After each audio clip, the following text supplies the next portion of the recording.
We're just now starting to get some pre-sale pictures of the 2023 Britannias featuring King Charles. But what about the 2023 Canadian Maples? Is Charles MIA or is Canada giving him the thumbs down? We're going to talk about that more, so make sure you stay tuned.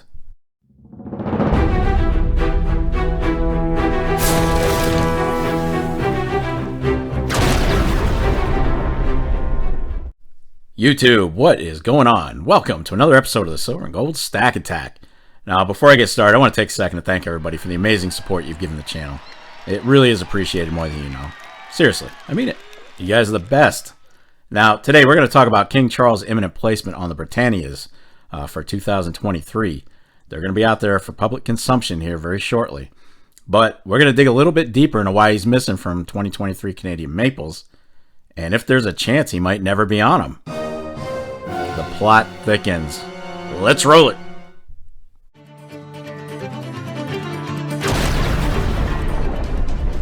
All right, so a 2022 poll released by the Angus Reid Institute indicated that 55% of Canadians found the British monarchy irrelevant, and another 24% said it was becoming less relevant. So that's 79% of the poll not being much in favor of a British head of state. And in yet another poll, 67% of Canadians said they oppose the idea of Charles succeeding his mother. Now, Charles used to have some pull in Canada. He had visited 3 times with Diana when they were married, and they had huge crowds coming out to see him. But Canadian public interest in Charles kind of went kaput after his separation from Diana in '92. And it's safe to say that Canada wasn't too fond of how Charles went about his business, and they became pro-Diana. And to this day, perception of him really hasn't changed all that much, and that's kind of reflected by these poll numbers. Now, for any Canadian viewers out there, please feel free to chime in on the comments down below and let me know your thoughts on this. I'd love to know if this is a general consensus or maybe just the results of a limited population poll. Now, it's being said that lingering Canadian support for the monarchy is most likely thanks to, in large part, respect for the Queen. But that level is most likely going to fall even further now that she's passed.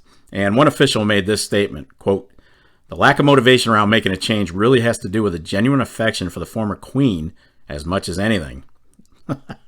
Again, not a very good indication of Charles' popularity in Canada, no? But here's the major question. Why doesn't Canada just elect their own head of state and remove the British monarch? Well, unfortunately, politics, just like anything else, and the system for amending Canada's constitution to do just that would probably be insanely difficult. It would basically require the unanimous consent of the federal government and all 10 provinces. And Canada's politics tend to be driven by regionalism, so getting that consent could prove to be pretty freaking difficult.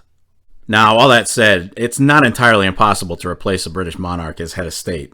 It can be done. For example, Barbados dropped the Queen as its head of state back in November of 2021 in a ceremony that Prince Charles himself was in attendance for. And as a result, 6 other Caribbean nations may follow suit.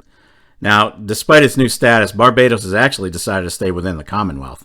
So let's get into the main question as it pertains to us stackers. Since a lot of us love to stack Canadian gold and silver, we might be wondering at this point if Charles is ever going to appear on their stuff. And that question is Canada required to change its money after Queen Elizabeth's death? The answer, surprisingly, is no. Canada is not required to change its money, but it can make the change voluntarily if it decides to. Now, through it all, the Royal Canadian Mint's been they've been pretty aloof about the whole potential changeover to Charles, and that's mainly because they are not the entity that decides that change. Granted, they've kept open the possibility that future coins could look different when they issued this statement, quote, "We're working on a plan to issue a variety of coins commemorating Her Majesty Queen Elizabeth's lifetime of service as Queen of Canada." And the Mint goes on to say, "We'll support the government of Canada as it works to determine a new design for future Canadian coins." So, as it should be, the RCM is going to follow the lead of the government. And in addition, the Bank of Canada made its own statement by saying, quote, "The current polymer $20 banknote is intended to circulate for years to come. There is no legislative requirement to change the design within a prescribed period when the monarch changes. And, as always, the Minister of Finance is responsible for approving changes to any new banknote, including the portrait subject." Wow. None of that is exactly a, shall we say, ringing endorsement for Charles appearing on Canadian currency or bullion, for that matter, anytime soon. As a Commonwealth country, Canada has included the likeness or effigy of the reigning monarch on its coins since the Royal Canadian Mint started production back in 1908. And so far, only 4 have appeared, and they are Edward VII from 1902 to 1910, George V, 1911 to 1936, George VI, 1937 to 52, and Elizabeth, 1953 to 2022. It would appear that Charles is going to have to wait patiently for his turn to appear on Canadian currency and coinage, if he ever gets that turn.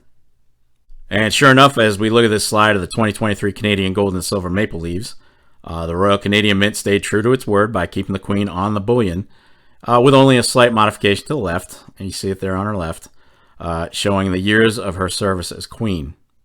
But hey, at least Charles gets to make an appearance on somebody's coins, as we see his new likeness on the gold and silver Britannias. So I got that going. Which is not a very impressive side shot if you ask me, but I'm sure he's happy with it. 3 hours later. Can you move it along? I'm all out of time cards. All right, there you have it. So, are we ever going to see Charles on Canada's currency and bullion? Drop me a comment down below and let me know your thoughts. I'd love to hear from you. That's going to wrap it up for this episode of the Silver and Gold Stack Attack. And if you made it this far, well, kudos to you. I will definitely catch up with you in the next episode. But in the meantime, What do you want to do with your life?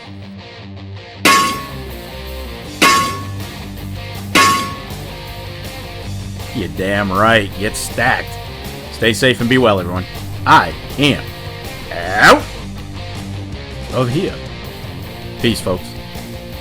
Be excellent to each other. Party on, dudes.